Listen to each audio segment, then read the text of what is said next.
조금 전에 목사님 말씀하신 대로 저는 작년에 캄보디아 뉴라이프 세미나리에 강의하러 갔었습니다. 거기서 우리 박영배 목사님을 뵙고 거기서 시간을 보내면서 대화를 했는데 참 너무 존경스럽습니다.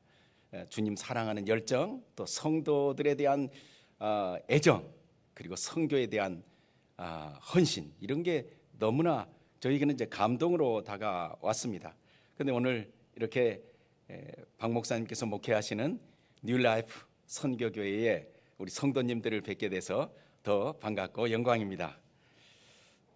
신약 성경에는 은혜로우며 또 가장 경이롭고 어떤 의미에서는 우리에게 가장 반가운 단어들 가운데 하나가 복음이라는 단어입니다. 신약 성경이 기록될 당시에 복음이라는 단어는 한 나라에 기쁜 일, 경사가 있을 때 쓰이는 단어였습니다. 가령 왕이 왕자님을 낳았다, 그러면 복음인 겁니다. 복음이요, 왕자님이 태어났습니다. 복음이요.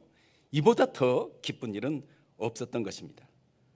또한 나라가 어려울 때 임금님이 나가서 적군과 싸워서 그 적군을 다 물리치고 승리해서 돌아오면 또 전령이 와서 외칩니다. 복음이요, 복음이요. 우리 임금님이 승리하셨습니다. 복음이요, 복음이요. 그것을 사람들에게 다 알리는 것입니다.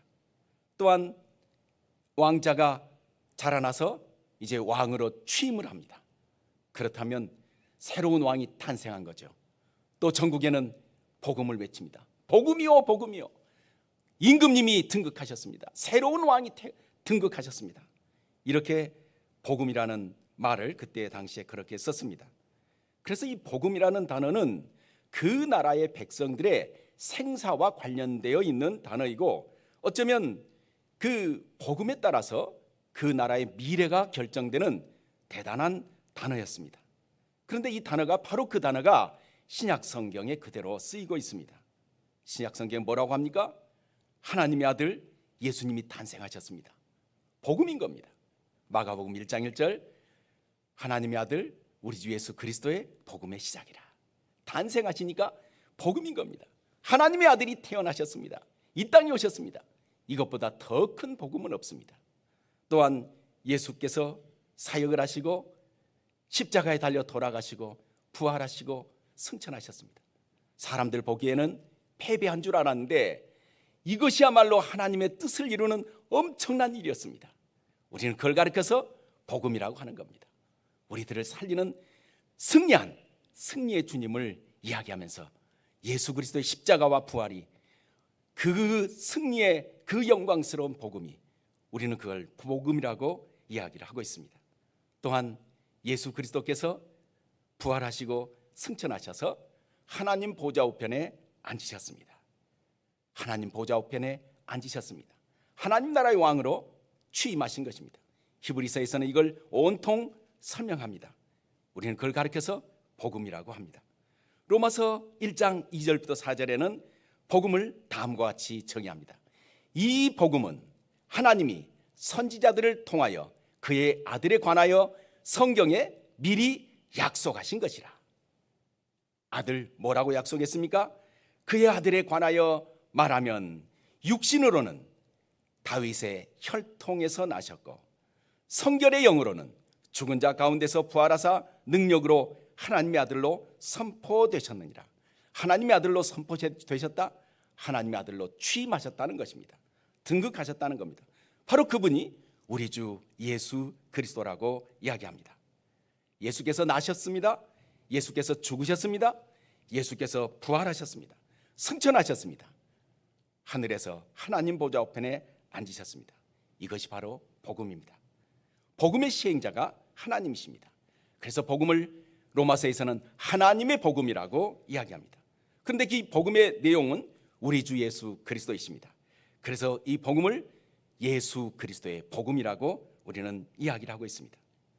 자, 복음이라는 단어가 이렇게 예수 그리스도의 사역, 예수 그리스도의 구속과 관련되어 설명하고 있지만 또 다른 한편으로 이 사역의 근거에서 우리가 받는 우리의 구원을 또한 복음이라고 이야기를 합니다. 보통 이제 구원하면은 저를 포함해서 우리 한국 사람들은 이제 종교의 영향으로 구원을 조금 달리 생각하는 겁니다. 물론 겹쳐서 생각하는 게 있지만 그러나 좀 방향이 좀 다른 것 같습니다. 어떤 종교는 구원을 이야기하면 이렇게 이야기합니다. 내가 성불이 되는가? 그래서 수도를 해서 내 정신이 어느 정도 높은 경지에 올라가는 것, 그래서 내가 깨끗해서 그 경지에 따라 올라가는 것, 이걸 가르쳐서 그들은 우리식으로 말하면 구원이라고 이야기합니다. 또 다른 종교에서는 유교라고 말할 수 있죠. 거기서는 한 인간이 도덕적으로 무흠하고 완성된 그 상태, 그걸 가르쳐서 이제 우리식으로 말하면 이제 일종의 구원입니다. 그래서 유교에서는 이제 성현이라는 말을 많이 쓰죠. 성자, 현자, 이런 성현이라는 단어를 쓰면서 성현이 되는 것을 이제 구원의 궁극적인 인간의 모습으로 설명을 합니다. 물론 다 여기에는 수련하고 또 거기에는 그 금욕하고 또 인간의 본질에 대해서 철저하게 연구하고 이런 것은 대단하고 기가 막힙니다. 그러나 이 모든 것은 인간의 현재 문제를 인간의 지혜와 능력으로 풀어가려고 하니까 이 땅에 있는 지혜와 능력으로 풀어가는 데는 한계가 있는 겁니다. 그러나 우리의 구원은 하나님께서 예수님을 보내주셔서 이 땅에 없는 것, 이 땅에서는 도저히 상상할 수 없는 것, 십자가와 부활을 통하여 하나님은 구원을, 구속의 근거, 구속의 역사를 만드셨습니다. 그런데 이 구속의 그 근거, 구속, 그리스도의 구속에 우리가 믿음으로 이 구속에 우리가 참여하는 것, 또한 이 구속에 우리가 뛰어드는 것, 이 구속에 우리 그리스도와 연합하는 것, 또 이 구속에 그리스도와 함께하는 것, 이것을 성경은 구원이라고 이야기하는 겁니다. 그러니까 구원은 내 속에서 발생되지만 근본적으로는 내가 예수 안에 항복하고 들어갈 때 구원이 발생되는 겁니다. 항복하고 들어가는 것, 우리 그걸 회개라고 하고 중생이라고 하고 믿음이라고 하고 하나님의 아들로 태어났다라고 그렇게 이야기합니다. 어떻게 합니까? 예수를 믿음으로 우리는 들어가는 겁니다. 예수를 믿어 예수 안에 들어간 결과 우리는 의롭게 되는 것이고 우리가 하나님의 아들이 되는 것입니다. 로마서 1장 16절부터 17절은 이것을 이렇게 설명합니다. 내가 복음을 부끄러워하지 아니하노니 이 복음은 모든 믿는 자에게 구원을 주시는 하나님의 능력이 됨이라. 먼저는 유대인이요 또한 헬라인에게로다. 복음에는 하나님의 의가 나타나서 믿음에서 믿음에 이르게 하나니 기록된 바 오직 의인은 믿음으로 말미암아 살리라 함과 같으니라. 우리가 예수를 믿어서 구원을 얻는 것, 이것 또한 복음인 것입니다. 예수를 믿어서 이제 예수 안에 있고 또 예수의 큰 복을 누리는 것, 복음이라고 이야기합니다. 따라서 복음이라는 것은 두 가지 양상이 나타납니다. 첫 번째로 복음은 예수 그리스도께서 이루신 구속의 사건, 십자가와 부활과 승천과 하나님 우편에 앉으신 것, 이걸 달리 말하면 역사에 벌어진 객관적인 사건, 이걸 복음이라고 이야기합니다. 또한 두 번째는 복음은 우리가 그리스도의 구속에 참여하여 받는 구원을 말합니다. 이건 우리 각자 개개인에게 벌어지는 주관적인 사건인 겁니다. 그래서 복음은 간단하게 말하면 예수 그리스도의 구속과 우리의 구원, 이것을 복음이라고 이야기합니다. 우리가 고백하는 사도신경에 이 두 가지를 다 말하고 있습니다. 먼저는 그리스도의 구속 사건이 있습니다. 성령으로 잉태하사 동정이여 마리아에게 나시고 본디오 빌라도에게 고난을 받으사 십자가에 못 박혀 죽으시고 장사한 지 사흘 만에 죽은 자 가운데서 다시 살아나시며 하늘에 오사 전능하신 하나님 우편에 앉아 계시다가 저리로서 산자와 죽은 자를 심판하려 오시리라. 이것은 예수 그리스도께서 이루신 구속 사건을 언급하는 부분입니다. 이어서 사도신경은 계속 우리에게 알려줍니다. 구속에 참여하여 구원을 받은 우리의 모습을 이야기합니다. 죄를 사하여 주시는 것과 몸이 다시 사는 것과 영원히 사는 것을 믿사옵나이다. 예수 그리스도의 구속의 근거에서 예수 그리스도 속에 들어감으로써 우리가 얻는 죄 용서, 부활, 영생, 궁극적으로 달리 말하면, 한마디로 말하면 하나님의 아들이 되는 것, 바로 그것이 우리에게는 구원이라고 말하고 있습니다. 오늘 본문에는 이 두 가지 모습을 다 이야기하고 있습니다. 1장 20절부터 23절에는 예수 그리스도의 구속에 초점을 맞추고 있습니다. 예수 그리스도의 구속이 우리 구원의 근거이기 때문입니다. 예수님이 어떤 일을 하셨고 우리는 예수님의 구원의 사건에 동참함으로 그리고 참여함으로 함께함으로 어떤 복을 누리는지를 2장 1절부터 10절에서는 우리의 구원에 대해서 설명하고 있습니다. 우리가 어떻게 그리스도 안에서 그리스도와 함께 연합되면서 그리스도와 함께 살아가는지를 성경은 이야기를 하고 있습니다. 하나님은 태초에 천지를 창조하시고 아담을 만드셨습니다. 그런데 그 첫사람 아담이 하나님께 범죄함으로 죄가 이 세상에 들어왔습니다. 그래서 모든 사람은 다 죄의 종이 된 것입니다. 로마서에 따르면 죄가 이 세상에 들어와서 사람들을 다스리고 지배하고 왕노릇했다고 분명하게 말하고 있습니다. 조선이 무너지고 일제강점기가 시작됐을 때 일본 총독이 조선에 들어와서 조선인들을 다스리고 통치하고 왕노릇했습니다. 총독은 대한민국에 반대되는 온갖 일을 사람들에게 시켰습니다. 한반도에는 대한의 주권과 자유가 사라졌습니다. 마라톤 손기정 선수도 올림픽에 뛰더라도 가슴에 태극기를 붙이지 못하고 일장기를 달고 뛰었습니다. 왜? 일본의 통치 아래 있었기 때문입니다.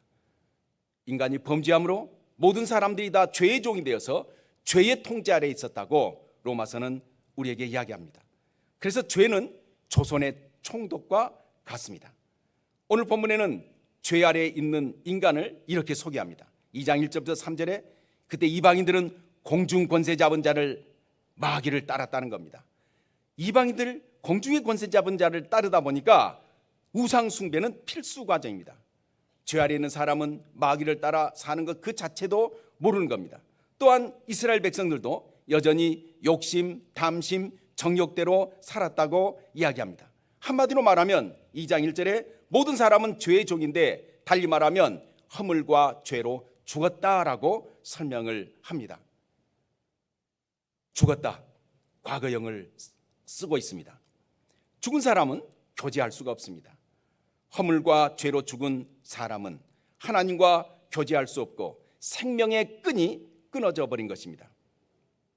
죄의 종, 또 죄의 다스림, 죄의 지배를 받게 된 것입니다.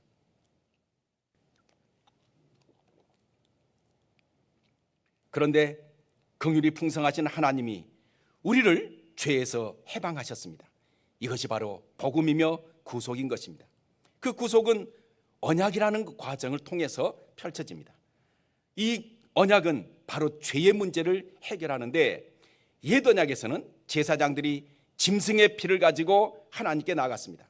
그러나 그 짐승의 피는 건건 사건 하나하나만 해결되는 것이지 근본적인 문제를 해결하지 못해서 늘 자주 반복적인 제사를 드렸습니다. 더 큰 문제는 아무리 짐승의 피를 가지고 제사를 드려도 하나님의 언약궤가 있는 지성소에는 들어가지 못하고 율법대로 하나님께 제사한다 하더라도 성소까지 밖에 들어가지 못했다는 겁니다. 한마디로 짐승의 피는 우리의 육체의 정결함만을 주었지 온전한 해결책은 아니다고 히브리서에서 설명합니다.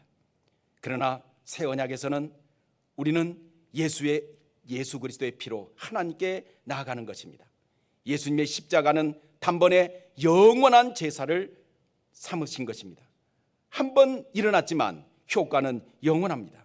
완벽한 제사입니다. 다시 제사를 드릴 필요가 없어졌습니다. 또한 그리스도께서 십자가에 죽으실 때 성소에 있는 성소와 지성소 사이에 있는 휘장이 하늘에서부터 땅으로 둘로 나눠져 찢어졌습니다. 이제는 성소로 나가는 문이 활짝 열리게 됐습니다. 예수 그리스도의 피를 가지고 있는 사람은 예수 그리스도의 피를 가지고 있는 사람은 구약에서 그렇게 두려워하던 그 자리, 나아갈 수 없었던 그 자리, 하늘의 문이 열리면서 이제는 그 성소, 지성소까지 나아갈 수 있게 된 겁니다. 신약성경은 계속해서 이야기합니다. 이제 예수의 피만 가지면 지성소까지 가는데 문제가 없으니 담대하라, 당당히 나아가라. 신약성경은 우리에게 이야기하고 있습니다. 은혜의 보좌 앞에 담대히 나갈지어다라고 우리에게 거듭거듭 이야기하면서 예수의 피만 가지고 있으면 하나님이 우리를 왈칵 껴안으시며 우리를 하나님의 귀한 백성으로 받아들이니 예수의 피를 확인하라고 히브리서에는 계속 반복하고 있습니다. 그리스도의 피를 가지고 성소에 나아가면서 바로 그 완벽한 제사를 드린 예수 그리스도의 피만을 우리는 바라보고 있는 것입니다. 이제 옛 언약의 제사 제도는 무용지물이 됐습니다. 그림자로서 역할이 다 끝났습니다. 자, 로마 사람들이 기독교인들에게 물어봅니다. 당신들은 종교라고 하는데 왜 신전이 없느냐? 신전이 없죠. 그때 초대 교회 당시에는 로마 제국에 탄압받던 시절이라 예배당 건물을 지을 수 없었습니다. 그래서 자기들 보기에는 신전이 없었던 겁니다. 또한 두 번째 질문합니다. 당신들은 종교라고 하는데 왜 제사장이 없느냐? 당신들은 종교라고 하면서 왜 제물이 없느냐? 이상하다 물어보는 겁니다. 없습니다. 신약의 제도에는 없습니다. 그러나 있습니다. 성전이 누굽니까? 예수 그리스도께서 성전이시고, 제사장이 누굽니까? 우리의 영원한 대제사장 예수 그리스도께서 계시고, 제물이 무엇입니까? 예수 그리스도께서 화목제물이 되시고 속죄제물이 되시고 우리의 모든 죄를 다 사하는 영원한 제물이 되시는 것입니다. 예수님이 우리의 모든 문제를 다 해결하시고 하늘의 문이 열리고 이제는 하나님 앞에 하나님의 아들로 당당하게 나아갈 수 있었던 겁니다. 그런데 놀라운 일이 벌어졌습니다. 우리가 이 그리스도의 죽음에 우리가 참여하고 연합했다는 겁니다. 예수 그리스도께서 십자가에 달려 돌아가실 때 우리가 예수를 믿으면, 또 예수를 믿는 사람 그 속에 있으면 예수님의 죽음이 바로 우리의 죽음으로 하나님은 받아들이신다는 겁니다. 갈라디아서 2장 16절, 내가 그리스도와 함께 십자가에 못 박혔나니 과거형을 쓰고 있습니다. 못 박힐 것이니 미래형도 아닙니다. 지금 못 박고 있는 중이니가 아닙니다. 현재형도 아닙니다. 십자가에 못 박혔나니 과거형입니다. 이미 과거에 일어난 일로, 확정된 일로 생각을 하는 겁니다. 우리는 수련으로 구원을 얻는 사람이 아닙니다. 우리는 도덕적인 연마로 구원을 얻는 사람들이 아닙니다. 우리는 단 하나, 예수를 믿어서 예수 속에 들어가서 예수와 연합하고 예수 그리스도의 옷을 입고 예수님과 함께 하나가 되는, 그것이야말로 구원의 일인 겁니다. 그래서 이 세상에 없는 것입니다. 하지만 우리는 그 구원의 길을 가면 천지가 없어지더라도 예수 그리스도의 구속의 사건은 영원한 것이니 우리의 구원은 확실한 것입니다. 하나님 앞에 섰을 때 그 어떤 것도 우리를 감출 수 없지만 예수 그리스도의 피를 가지면 하나님은 우리를 거부하지 않으시고 우리를 안아주시면서 우리의 친자식으로 우리를 안아주시며 우리를 인정해 주신다는 것입니다. 이제 예수를 믿어서 예수 안에 있는 자들은 더 이상 죄의 종이 아닙니다. 우리는 죄에 대하여 죽었습니다. 죄와 상관이 없습니다. 의의 종인 것입니다. 자, 그러면 이런 질문을 할 수 있을 겁니다. 우리가 예수를 믿어서 예수 안에 들어가서 예수님과 함께 죽었다면 이미 형벌이 끝났을 텐데 왜 우리가 육체의 죽음을 당해야 됩니까? 왜 교회 속에 장례식 있다고 그렇게 광고를 합니까? 이 문제에 대해서 이제 개신교의 아주 중요한 신앙 고백서 하이델베르크 교리문답이 있습니다. 42문에 이 문제에 대해서 이렇게 설명합니다. 그리스도께서 우리를 위해 죽으셨는데 여전히 왜 우리도 죽어야 합니까? 예수님이 죽으셨으면, 예수님의 죽음이 우리의 죽음이라면 우리는 죽지 않아도 될 테인데 왜 우리가 육신의 죽음을 당해야 되느냐? 이 질문입니다. 답은 이렇습니다. 우리의 죽음은 우리 죄를 대한 보상이 아닙니다. 우리는 죄에 대하여 죽는 것입니다. 이 죽음은 영생에 들어가는 관문입니다. 맞습니다. 우리 그리스도인에게 죽음은 더 이상 형벌의 죽음이 아니고 실패의 죽음이 아니고 예수님과 함께 영생에 들어가는 관문이라고 이야기합니다. 모든 사람들이 다 그렇지만 우리 예수 믿는 사람들은 죽음도 두렵지 않습니다. 왜요? 예수 안에 있기 때문입니다. 예수님과 함께 그 죽음을 통과하는 것이기 때문에 그렇습니다. 근데 그 예수님이 우리보다 먼저 죽으셨고 먼저 죽음을 경험하시고 이제 부활을 경험하시고 승천하셨으니까 주님이 가신 그 길을 우리도 그대로 따라가는 겁니다. 우리도 죽게 되고 부활하고 승천하고 하늘에 있는 것으로 성경은 설명하고 있습니다. 우리는 죽음에 대해서 이방인들과 같이 그렇게 크게 두려워할 필요가 없습니다. 하나님은 예수님을 죽은 자 가운데서 다시 살리셨습니다. 죄 없으신 예수님은 죽음의 죄에 묶일 수 없기 때문입니다. 예수께서 부활하심으로 이제는 사망의 권세가 무너졌습니다. 이 부활은 새로운 시대를 알리는 사건입니다. 구약에 그렇게 비슷한 그 일이 있었지만 그러나 역사에 그 많은 수가 한꺼번에 부활되는 것은 없었습니다. 예수 그리스도의 부활로 인하여 새로운 시대가 활짝 열렸고 이제는 생명의 시대가 열렸음을 성경은 이야기합니다. 구약 성경에 보면 앞부분에 창세기에 누가 몇 세에 누구를 낳고 몇 년을 향수하여 몇 년에 죽었더라. 왜요? 죄의 문제가 해결되지 않았기 때문입니다. 아담의 이후의 모든 사람들은 죄의 종이기 때문에 이 죽음의 문제를 해결할 수가 없었던 겁니다. 그러나 예수 그리스도가 오신 뒤로 그 죽음은 우리에게는 그렇게 설명을 하지 않고 이제는 예수의 생명의 놀라운 은혜에 참여하게 된다는 겁니다. 그래서 놀라운 일이 또 벌어졌습니다. 우리가 이제 예수 그리스도의 죽음에 참여하고 연합한 것뿐 아니라 이제는 예수 그리스도의 부활에 참여하고 연합한다는 것입니다. 하나님은 허물로 죽은 우리를 그리스도 예수 안에서 그리스도와 함께 살리셨습니다. 우리가 그리스도 안에서 그리스도와 함께 살아난 것입니다. 이제 우리는 더 이상 사망의 종이 아닙니다. 사람들이 무서워하는 사망에서 예수님과 함께 생명으로 옮겨졌습니다. 이제 우리는 사망이 아니라 예수 그리스도의 생명, 부활의 생명, 새 생명을 누리며 삽니다. 이걸 성경은 영생이라고 이야기합니다. 그리고 마지막 날에 예수님 안에서 우리의 육체가 부활할 것을 우리는 믿습니다. 옛 언약에서는 다윗과 그의 후손 왕들이 그 왕좌, 그 보좌를 예루살렘에 폈습니다.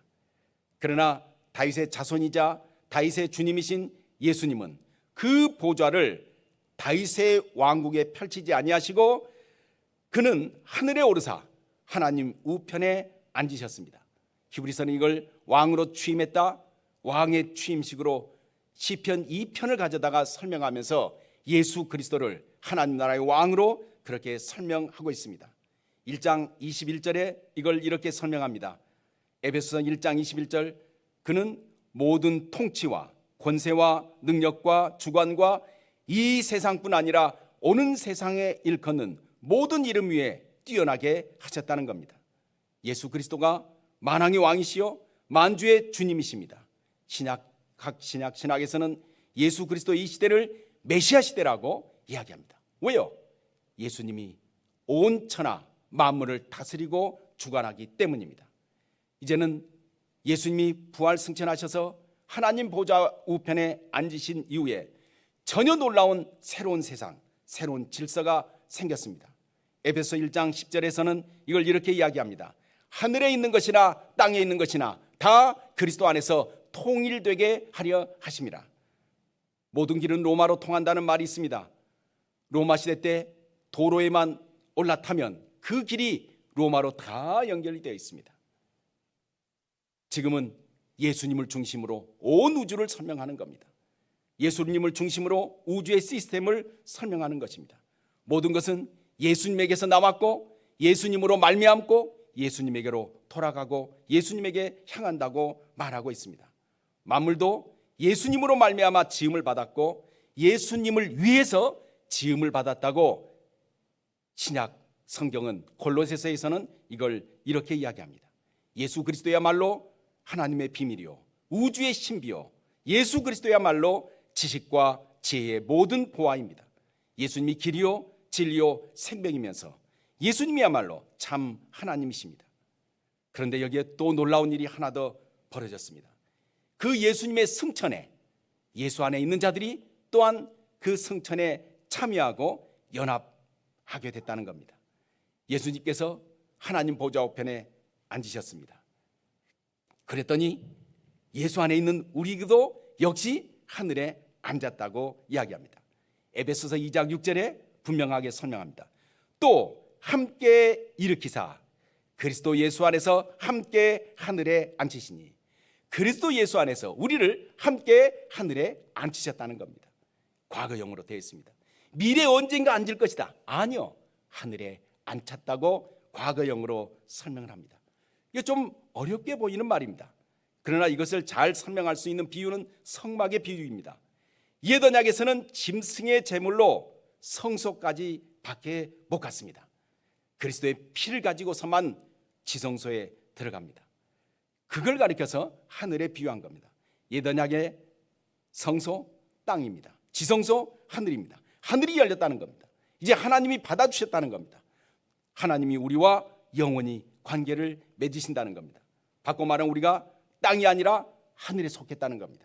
바꿔 말하면 우리가 육이 아니라 영에 속한 사람이라는 뜻을 가지고 있습니다. 자, 그렇다면 그리스도께서 하나님 우편에 앉으셨다. 현재 주님 어디 계십니까? 하나님 보좌 우편에 앉아 계십니다. 하나님 보좌 우편에 앉아 계신다? 이것은 무슨 뜻일까요? 여기는 두 가지 의미가 있습니다. 하나님 보좌 우편에 예수께서 앉으셨다는 것은 첫 번째는 에베소 1장 22절대로 만물이 그리스도의 발 아래에 있다는 뜻입니다. 자, 모든 것은 예수님 발 아래에 있습니다. 그 모든 것은 인간이 상상할 수 있는 모든 것이 다 예수님의 발 아래에 있는 것입니다. 그것이 질병이 됐던, 나라가 됐던, 학교가 됐던, 우리의 시간적으로 미래의 사건이 됐던, 아니면은 그것이 사망의 문제가 됐던, 이 세상 인간이 상상할 수 있는 모든 것은 예수님 발 아래에 있다는 것입니다.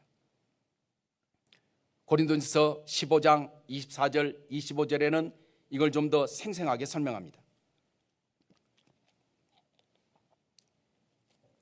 고린도전서 15장 24절, 그 후에는 마지막이니 그가 모든 통치와 모든 권세와 능력을 멸하시고 나라를 아버지 하나님께 바칠 때라. 그가 모든 원수를 그 발 아래에 둘 때까지 반드시 왕 노릇 하시리니. 주님은 왕이십니다. 그리고 실제로 왕의 통치를 행하십니다. 그분은 모든 원수를 발 아래 두셨고 지금도 그 발 아래 원수들을 통치해 가십니다. 그는 하나님을 대적하는 모든 통치와 권세와 능력을 행하십니다. 그분이 바로 우리의 왕이십니다. 당시 로마 황제는 지상에서 최대 권력자입니다. 사람들은 그를 신으로 숭배했습니다. 그러나 로마 황제마저도 예수님 발 아래에 있는 것입니다. 로마 황제를 심지어 폐하고 세우시는 분도 우리 주 예수 그리스도십니다. 초대 그리스도인들에게는 로마 제국이 문제가 아니었습니다.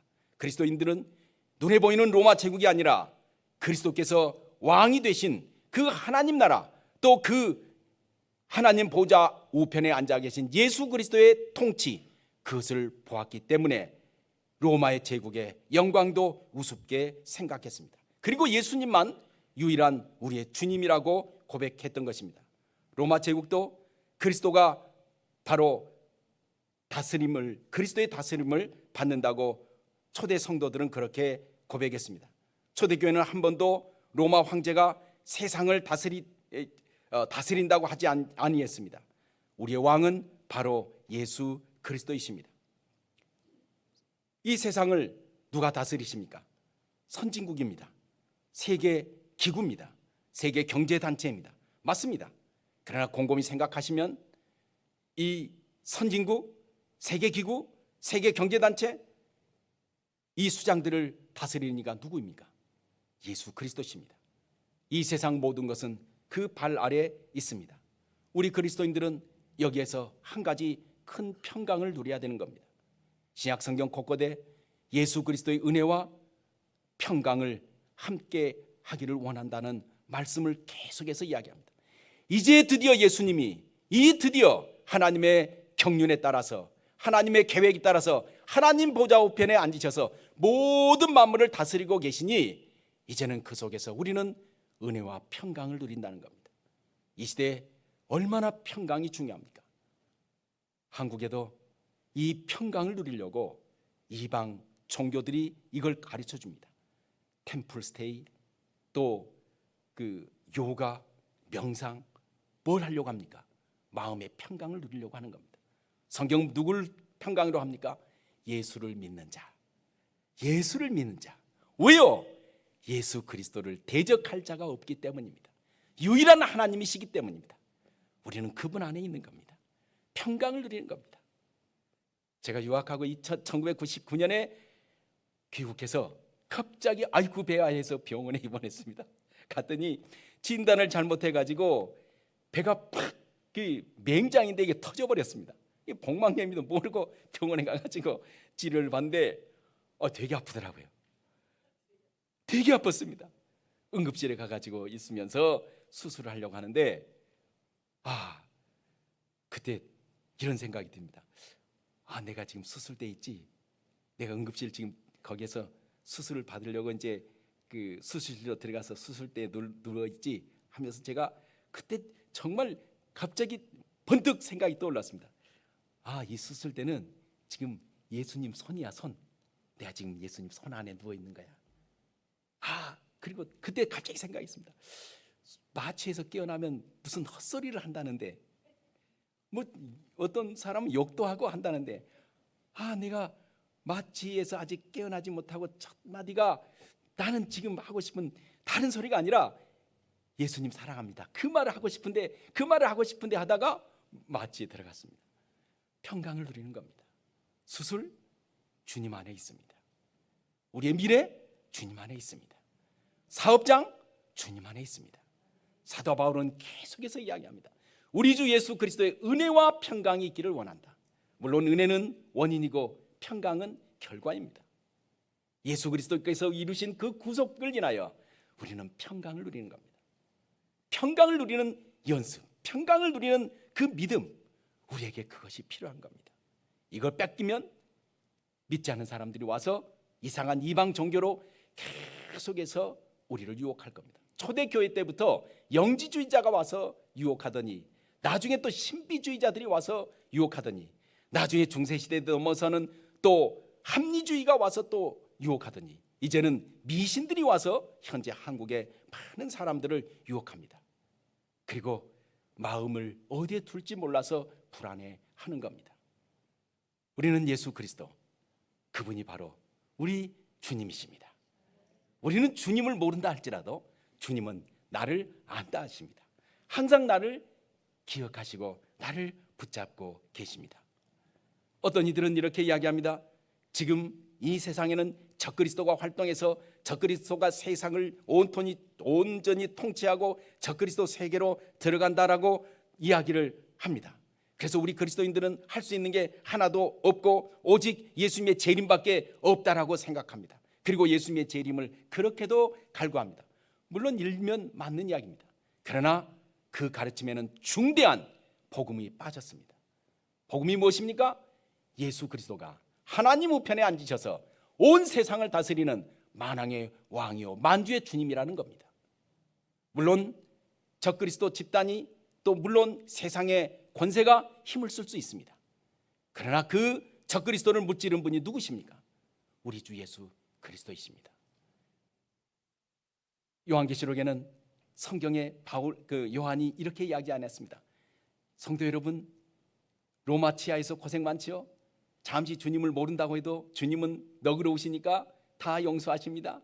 잠시 신앙생활 쉬어도 다 주님은 용서하십니다. 절대 그렇지 않았습니다. 아무리 힘든 로마 제국이어도 예수님이 승리하셨으니까 로마서 요한계시록 2장 3장에 보면 교회들에게 뭐라고 이야기합니까? 이기는 자에게는 성경은 이야기합니다. 예수님이 이기셨으니까 우리도 승리할 거라는 겁니다. 예수님이 이기셨으니까 우리도 승리할 겁니다. 성경은 좀 봐주면 좋겠어요. 열심히 좀 부족하면 그래 너 힘들지? 너 좀 신앙생활 한 6개월 안식년 좀 쉬어도 돼? 너 교회 안 나와도 돼? 성경 피합니다. 그렇게 하면 뭐라고 합니까? 회개하라. 이길 수 있는 조건이 다 있는데 왜 그러느냐 하는 겁니다. 예수 그리스도가 우주의 왕이신데 무엇이 두렵냐는 겁니다. 저도 인간인지라 우리 목사님께서 여기 초청 말씀하셔서 여기 저기 들어보니까 무슨 여기에 그 공항 이민국에서 추방하고 그런다는 엄청난 또 공포스러운 이야기들이 좀 준비하느라고 좀 봤습니다. 왜? 여기도 저는 하나님의 일이라고 생각해서 하나님의 일을 망쳐서는 안 된다고 해서 좀 철저하게 준비하자고 해서 모르는 것보다도 아는 게 필요하니까 보았습니다. 보니까 이거 제가 이 자리에 못 쓸 것 같아요. 무조건 뭐 추방한다고 그렇게 하니까 그래서 일단 비행기 표도 구입하고 바로 이제 구입하고 왔는데 이거 열 몇 시간 어떻게 하냐? 뭐 저희 훈련 받았습니다. 한국에서 남아공 가는데 몇 시간 걸릴 줄 아세요? 18시간 걸립니다. 그러니까 저희들은 훈련 받았는데 그래도 이제 죄송합니다만 나이가 좀 먹다 보니까 아무래도 좀 힘들었는데 비행기 타자마자 기가 막히게 이코노미석에 누워서 왔습니다. 아내도 그렇고 저도 그렇고. 그리고 우리 권 목사님께서 이걸 눕코노믹이라고 한다면서요. 저는 눕코노믹을 타고 왔습니다. 딱 도착해가지고 LA의 그 공항에서 줄 서 있는데 딱 들어가니까 오른쪽은 미국 시민, 왼쪽은 외국인 그렇게 됐습니다. 우리는 외국인 줄에 서 있는데 미국 시민 사람들이 없으니까 엄청나게 줄이 길더라고요. 우리 앞에 정도에서 딱 그래가지고 따라오라고 하면서 이쪽으로 이제 돌리는 겁니다. 계속해서 우리 앞에 섰죠. 근데 이민국에 있는 분들이 얼른 보니까 인상이 좀 보통 센 게 아닙니다. 체구도 좋고 그런데 이쪽에 미국 시민을 다루는 분들은 이미지도 좋고 좋은 겁니다. 거기 가서 줄 딱 서 있었는데 다음 하니까 이제 우리 차례입니다. 아내랑 딱 갔더니 그분이 물어보는데 이거 방송 나가면 안 되는데 그분이 물어보는데 그냥 형식적으로 물어보는 것 같아요. 형식적으로. 그래서니 for the first time? 이런 거예요. 처음 왔다고 그러니까 그러냐고 미국 잘 있다 가라고. 저 오면서 기도했습니다. 어떻게 하면 그냥 그래도 올 때 이미지 좋게 와야지 어떻게든지 들어오는데 제가 기도했습니다. 주님이 우주의 주인 아니십니까? 그리고 이민청 발령낸 분도 주님인데 이민청 발령낸 그 밑에 사람은 더더욱 주님의 손에 있습니다. 도장 찍는 사람이 좀 환영하게 좀 해주십시오. 제가 기분 좋게 그냥 관광했으면 그냥 좀 속상해 와도 되는데 주의 귀한 사역을 하는데 저도 기분 좋게 들어오고 주님의 영접을 받고 싶습니다. 그러면서 저에게 주면서 미국 잘 왔다고 하면서 저에게 도장을 딱 찍고 몇 마디 안 하고 주더라고요. 제가 그 다음부터 그 이스타라고 합니까? 에스타라고 그럽니까? 이민 그거 내가 좀 자문해주는 전문가가 돼야 되겠다. 유튜브 좀 올려야 되겠다. 그런 생각까지 했습니다. 저는 뭘 이야기합니까? 예수 믿는 사람 환난이 없는 게 아닙니다. 누구든지 환난을 당할 수 있습니다. 근데 그 환난이 중요한 게 아닙니다. 중요한 것은 예수님이 하나님 보좌 우편에 앉으셨다는 겁니다. 이 땅에서 그보다 더 큰 복음은 없습니다. 그분이 지금 세상을 통치하면서 나아가는 겁니다. 사람들은 이야기합니다. 적그리스도가 어떻고 적그리스도가 어떻고 적그리스도가 어떻고 물론 신학적인 입장이 있습니다. 그분들은 이른바 패배적 종말론주의를 이야기합니다. 이 세상에서 기독교인은 하나도 할 것이 없다라고 이야기하는 겁니다. 왜? 적그리스도가 경제를 잡고 정치를 잡고 이 세상의 주관자가 되어서 아무것도 할 수 없다는 겁니다. 우리는 오직 모여서 기도하고 예수님의 재림만이 유일한 희망이라는 겁니다. 아닙니다. 예수님이 하나님 보좌 우편에 앉으셨습니다. 복음입니다. 그분을 통하여 그분이 원하는 것을 이 땅에서 하면서 우리는 주님의 재림을 기다리는 겁니다. 물론 어렵죠. 쉬운 것 하나도 없습니다. 놀고 가는 것 하나도 없습니다. 때로는 눈물을 흘려야 되고 때로는 고통의 세월을 흘려야 되고 때로는 아프기도 하고 때로는 돈 때문에 애통해하는 마음이 있고 가까운 사람과 등져서 고통스러운 나날을 보낼 수도 있습니다. 그러나 문제는 하늘이 쪼개져도, 하늘이 반쪽 나도 분명한 한 가지, 예수 그리스도께서 하나님 보좌 우편에서 우리를 다스리고 계십니다. 복음입니다. 우리는 이 속에서 평강의 평강을 우리는 누려야 될 줄로 믿습니다.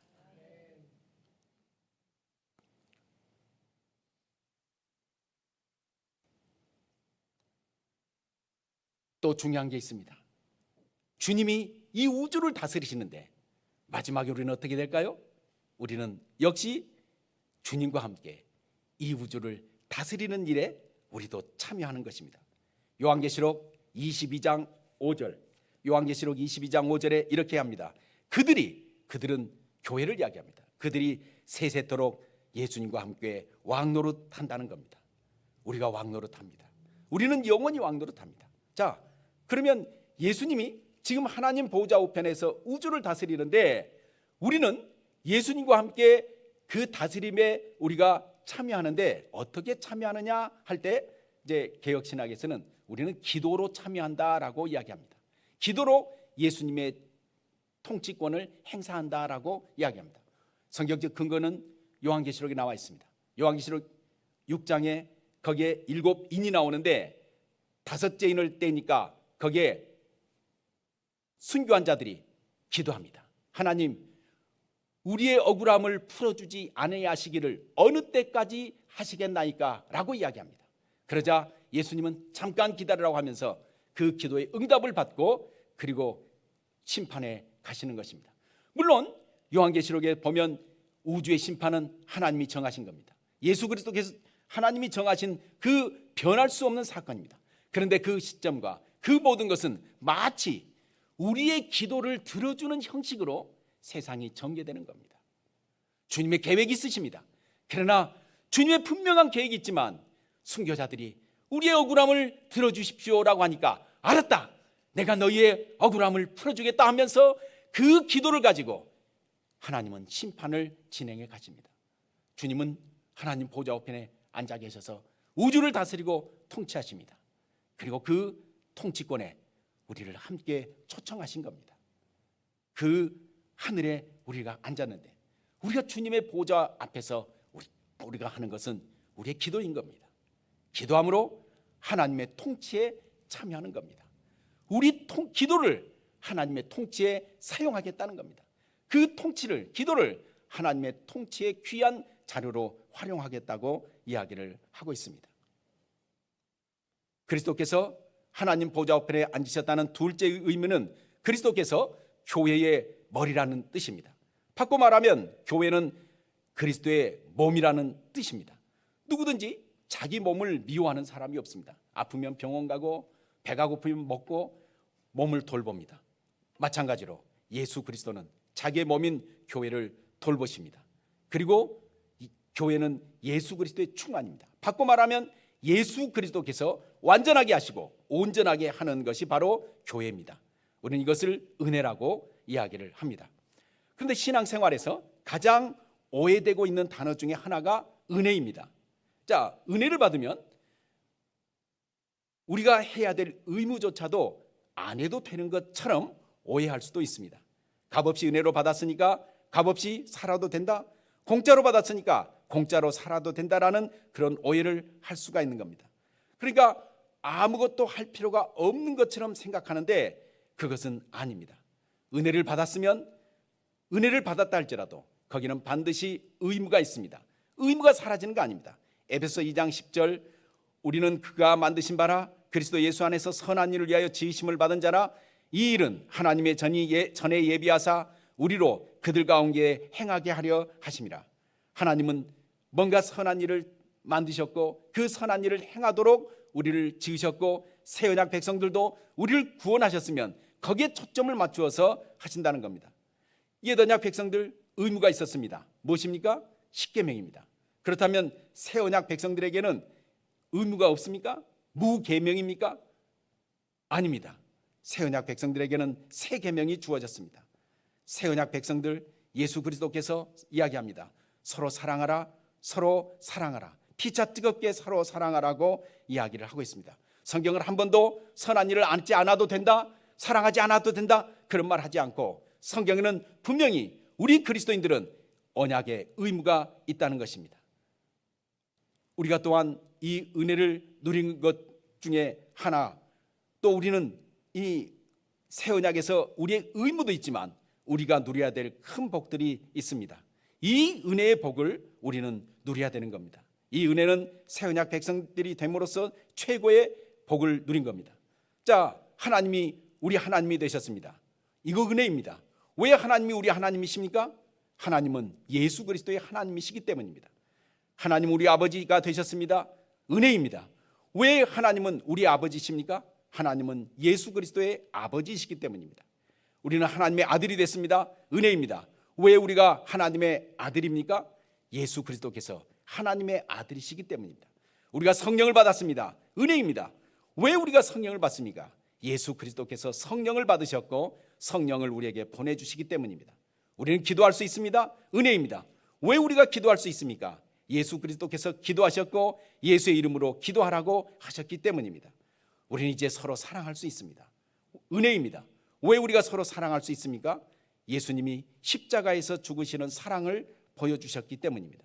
우리는 하나님 나라를 유업으로 받습니다. 은혜입니다. 왜 우리가 하나님 나라를 유업으로 받습니까? 예수 그리스도께서 하나님 나라를 유업으로 받으셨기 때문입니다. 이 모든 것은 바로 은혜인 것입니다. 우리의 의무도 중요하지만 예수님의 몸인 우리는 그 예수님의 복된 은혜를 우리가 누리는 것입니다. 지금으로부터 약 100년 전, 그러니까 1920년에 있었던 일입니다. 한국의 어떤 목사님이 그때 흔하지 않은 미국 유학을 준비했습니다. 그때 이제 너무 가난해서 겨우 뱃삭과 몇 달 정착금만 가지고 왔습니다. 근데 지금 이제 비행기가 있었죠. 그러나 그때는 갈 수 있는 보통의 길은 배입니다. 배편. 한 달 걸려서 배 타고 미국에 들어오는 겁니다.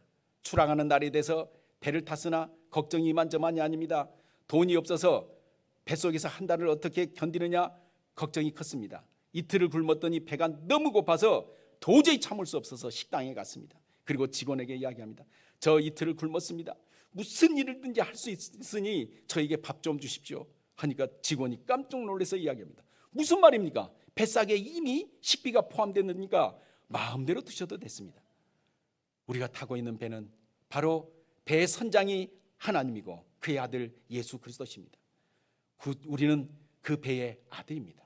신앙생활에서 그리스도 안에서 우리는 그리스도와 함께 살아야 되는데 그리스도 안에서 나 혼자 살면서 이미 이 속에는 이 배편에는 이미 여기에는 엄청난 특혜와 은혜가 있는데 이걸 누리지 못하고 신앙생활하면서 혼자 신앙생활하면서 살아가면서 풍성한 은혜 가운데서도 혼자 고독하게 이 땅에 마치 구원받지 못한 사람처럼 살고 있는 사람들이 있을 수 있다는 겁니다. 우리는 이 엄청난 은혜와 복 속에서 우리는 주님과 함께 주님의 풍성한 복을 누리기를 원합니다. 임마누엘, 우리와 함께 하시는 하나님입니다.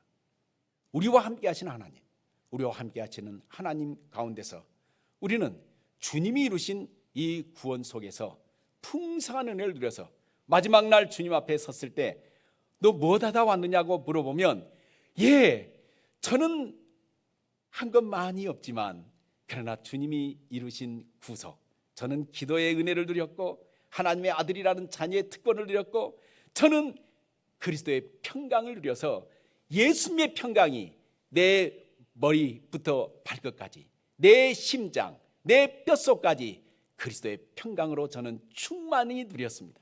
저는 가진 거 없어도 주님이 함께 하시는 것을 너무너무 누려서 저는 이 땅에서 부유하게 살았습니다. 구원의 풍성함이 무엇인 줄 알았습니다. 이런 답을 하시는 우리 성도들이 되기를 간절히 원합니다. 기도하겠습니다. 하나님,